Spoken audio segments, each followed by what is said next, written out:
पेण नगरपालिका सार्वत्रिक निवडणुकांचे निकाल जाहीर झालेत आणि प्रभाग क्रमांक 10 ब मधनं निळकंठ सखाराम म्हात्रे हे भरघोस मतांनी निवडून आले।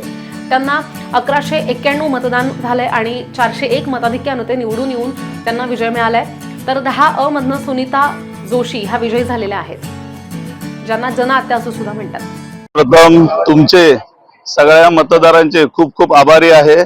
माझ्यासाठी ज्या माणसांनी अपार मेहनत केली, मत मिळवण्यासाठी स्वतःचे 10 दिवस कामावर न जाता माझ्यासाठी आणि आपल्या प्रभाग क्रमांक 10 साठी फार मेहनतीने मला आज 431च्या पुढे मतदान करून भरघोस मतांनी सगळ्यांनी विजय केला। त्याबद्दल मी पूर्ण सगळ्यांचे मनापासून अगदी धन्यवाद मानतो।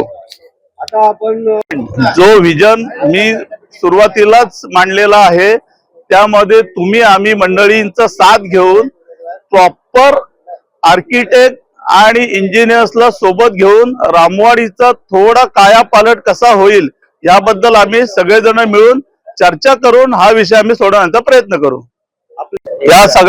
या सगळ्या प्रक्रियेमध्ये माझे आदरणीय खासदार धैर्यशील दादा, आदरणीय आमदार रविशेठ पाटील, आदरणीय माझे मित्र, माझे बंधू राजू शेठ पिचेका आणि माझी पूर्ण फॅमिली, निलिमाताई पाटील, प्रीतम पाटील, अनिरुद्ध पाटील, वैकुंठ पाटील आणि धारप साहेब, या सगळ्या मोठ्या मोठ्या माणसांनी मला जो पूर्ण पाठिंबा देऊन मी कसा निवडून येईल याची त्यांची व्यूहरचनेनुसार मी आणि माझ्या प्रभागातील जनआत्या आम्ही दोन्हीही जण चांगल्या मताने आम्ही आमच्या प्रभागात निवडून आलो आणि त्याबद्दल मी सगळ्यांचे मनापासून धन्यवाद मानतो।